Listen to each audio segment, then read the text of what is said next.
But हाँ guys, तो start करते हैं हम आज पुष्पों में जनन। ठीक है, तो बेसिक से पुष्प के अंदर जनन दो तरह के होते हैं। एक होता है एकलिंगी, दूसरा होता है द्विलिंगी। एकलिंगी में देखो क्या होता है कि एक इंसान यानी कि एक ही किसी या तो नर या फिर मादा की आवश्यकता पड़ती है। पर अगर वहीं पे देखा जाए कि द्विलिंगी के अंदर, तो उसमें नर और मादा दोनों की आवश्यकता पड़ती है। ठीक है, तो इन दोनों का अब बात आती है कि निषेचन क्या होता है। निषेचन एक ऐसी प्रक्रिया है जिसके अंतर्गत यानी जिसके जरिए क्या होगा कि दो युग्मक या मेल गेमेट्स और फीमेल यानी कि मेल संयुग्म और फीमेल संयुग्म आपस में मिलने से एक नई संतान की उत्पत्ति होती है। उसको निषेचन यानी फर्टिलिटी या फिर जनन कहेंगे। ठीक है, देखो अब यहाँ पे अगर देखा जाए तो ये पूरा डायग्राम किसका है, हमारा पुष्प का है, राइट।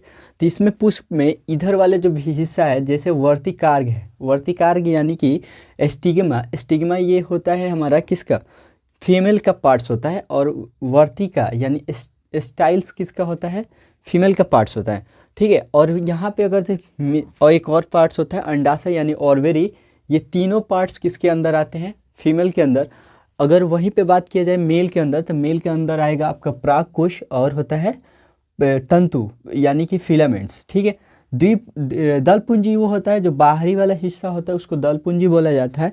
और ये वाला यानी कि आप देखे होंगे फूल के साइड में एक ऐसा ग्रीन कलर का सपोर्टिव एरिया रहती है, मतलब कि यह बाह्य, जिसको बाह्य द्विपुंजी बोला जाता है। इसको बोला जाता है इंग्लिश में सेपल, और दलपुंजी को बोला जाता है पेटल। ठीक है, लास्ट में अगर नीचे की ओर देखा जाए तो एक है मकरंद क्षेत्र, यानी इसको बोलता है नेक्ट्रा रिफोरस एरिया। ठीक है, अब इसमें देख लेते हैं कौन का क्या है। ये वाला जो हिस्सा है, ये वाला हिस्सा हमारा पड़ता है वर्तिकार्ग यानी फीमेल का हिस्सा पड़ेगा। ठीक है, और यहाँ पे अगर देखा जाए वर्ती यानी कि ये वाला पतला सा ये जो लाइनिंग यहाँ तक आया है, ये हमारा वर्तिका यानी कि स्टाइल्स जिसको बोला था स्टाइल।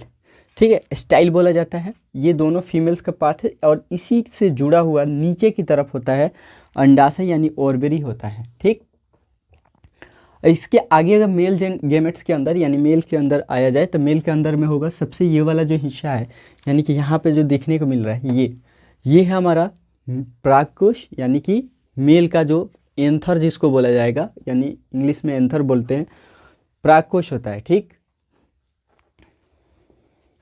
और वही अगर देख उसके बाद ये वाला जो ये बेंड वाला इलाका यानी कि पतला सा जो यहाँ तक आया है, इसको बोला जाता है तंतु यानी फिलामेंट्स बोला जाता है, राइट।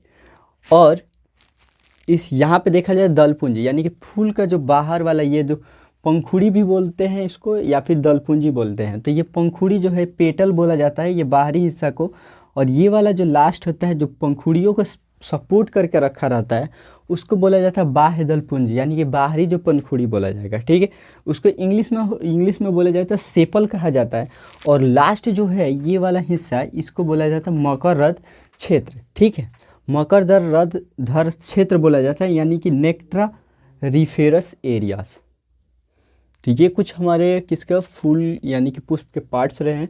और ये यहाँ पे जो होगा, यहाँ पे यानी क्या अंडाशय यानी कि ये वाला ओवरी वाले इलाके पे ही फर्टिलाइजेशन होता है यानी फर्टिलिटी स्टार्ट होती है। ये परागकोश की, और ये दोनों यहाँ पे कनेक्टेड होते हैं, यहीं पे फर्टिलिटी होती है। ठीक है, यहीं पे जो बीज वगैरह या फिर जो भी फर्टिलेशन यानी कि न्यू पौधे अगर निकलना है या फिर यहाँ पे बीज बन रहा है, तो ये सारे यहाँ पे कंप्लीट होते हैं यानी ओवरी वाले अंडाशय वाले यहाँ के एरिया के अंदर। ठीक, तो ये कुछ थोड़ा सा डिटेल ही रहा, और इसके आगे हम फिर नेक्स्ट वाली वीडियो में मिलेंगे, और यहाँ पे इसको ख़त्म करते हैं। जब तक के लिए जय हिंद जय भारत।